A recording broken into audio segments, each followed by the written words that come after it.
సమయం ఎక్కువ లేదు, కొద్దిసేపు చెప్తారండి. ఇక పాత నిబంధన కొత్త నిబంధన ఉన్నాయి కదండి. పాత నిబంధన ప్రకారం చూసుకుంటే యేసు ప్రభువు భూమిని ఆకాశమును సృజించాడు. ఆకాశంలో పగలు రాత్రి కదా జీవరాశుల్ని అన్నిటికీ సృష్టించి ఆడికి పేర్లు పెట్టి చివరికి మానవులు కూడా సృష్టించి 7 దినాలు 6 దినాల నుంచి 7 దినాలు విశ్రమించడం ఉంది. కానీ కొత్త నిబంధన ప్రకారం చూసుకుంటే ఆయన ఏమి అప్పగించారు ఏంటంటే సువార్తలు ప్రకటించడం.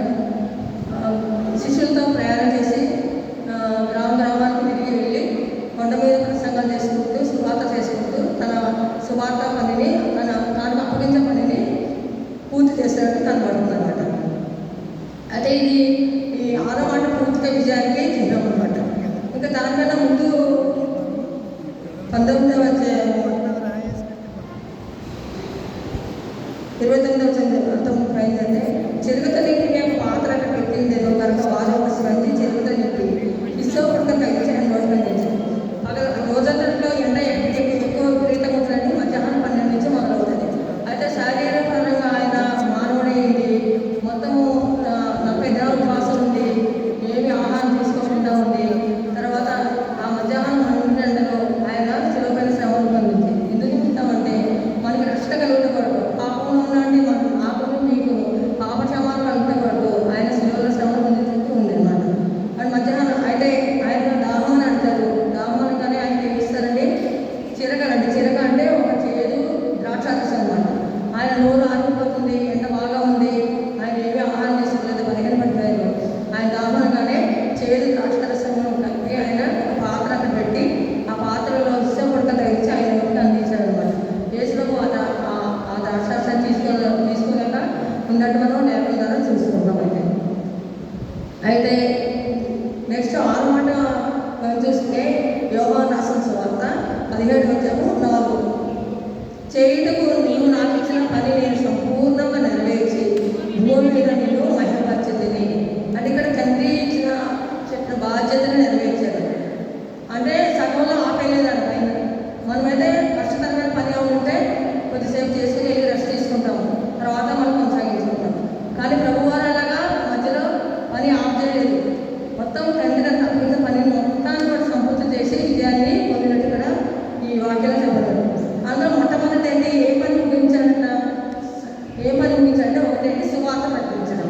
మార్కు రాసిన సువార్త 2వ అధ్యాయం 35వ వచనం.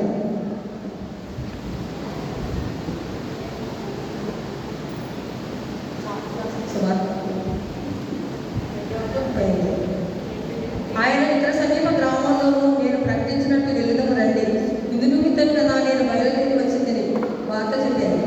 ఆయన సువార్త ప్రకటించడం వరకు శిష్యులతో కూడా వెళ్ళి దేశానికి వెళ్ళి గ్రామాలకు వెళ్ళి సువార్త ప్రకటించారు. అంటే దాన్ని అప్పగించిన పనిని సంపూర్తి చేస్తున్నారు అనమాట. తన పైన ఏంటంటే ఆయన పెద్దలగాడ లేచి ఇంకా చాలా చీకటి ఉండగా బయలుదేరి అన్ని ప్రదేశాలకు వెళ్ళి ప్రార్థన చేయించినారు. మనం చేస్తామని ప్రార్థన ఇక్కడ బైబిల్ వేసినట్టు వేసిన వారు ఎక్కడ చూసినా కూడా ప్రార్థన చేయటం. గెత్సేమనే తోటలో ఆ రోజు సిలువ కనుక గెత్సేమనే తోటకి మోకాలు ఎంతో వేదనగా ప్రార్థన చేస్తున్నారు. ప్రార్థన చేయడం వల్ల ఆయన శ్రమలను సహించారు, విజయం పొందారు అనమాట. మనం చేసే ప్రార్థన ఎంతసేపు మనం 15 నిమిషాలు కూడా 10 నిమిషాలు కూడా మోకరించి ఉండలేము. ఆయన ప్రార్థన చేస్తుంటే ఆ చెమట అంతా కూడా రక్తము బిందులుగా మారిపోయింది అనమాట. మనం చేసే ప్రార్థన ఎలా ఉన్నాయి మనం గమనించుకోవాలి. వేకోజామున లేచి చేసే ప్రార్థనలు దేవుడు తప్పక ఆలోచిస్తుంది.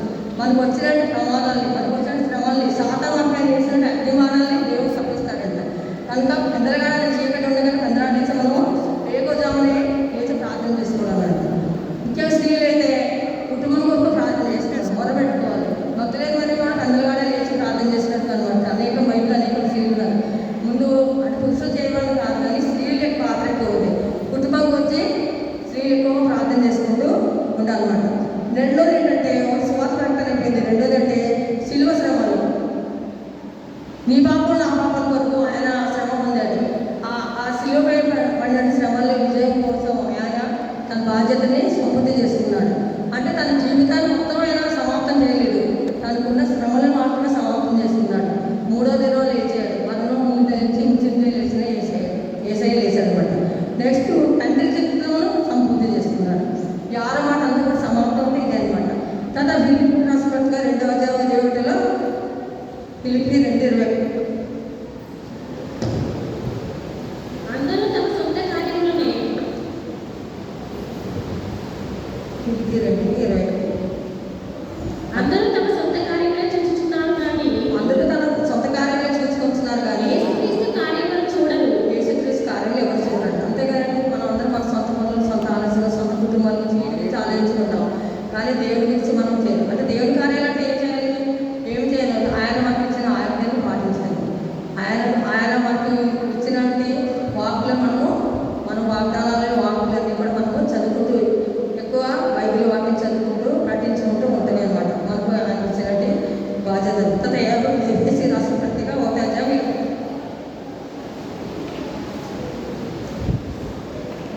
దేవుని కృపా మహాదైశ్వర్యాన్ని బట్టి ఆ ప్రీమియంను ఆయన రక్తము వల్ల మనకు విమోచనము అనగా మన అపరాధములకు క్షమాపణ మనకు కలిగి ఉన్నది. పట్టిగా 1 దేవుని కృప మహాశ్వరం బట్టి ఆ ప్రేమియంతో ఆయన రక్తం వల్ల మనకు విమోచనము. ఆయన రక్తం వల్ల యేసు రక్తం వల్ల మనకు ఏమొస్తుందంటే విమోచన అనగా మన అపరాధాలు అంటే మన దోషాల నిమిత్తము క్షమాపణ. ఆయన శిలువ చెందుకెళ్ళి దేవా నీ పాపినైనా ఖండించిన క్షమించని దేవుని దగ్గర మొదలుపెట్టే ఎంత ఘోర పాపినైనా ఆయన క్షమిస్తాడు, తప్పగా క్షమిస్తాడు. అపరాధాలు అంటే మన దోషాల గురించి మన యేసు దగ్గరికి వెళ్ళి మన క్షమాపణ పొందుకోవాలన్నమాట.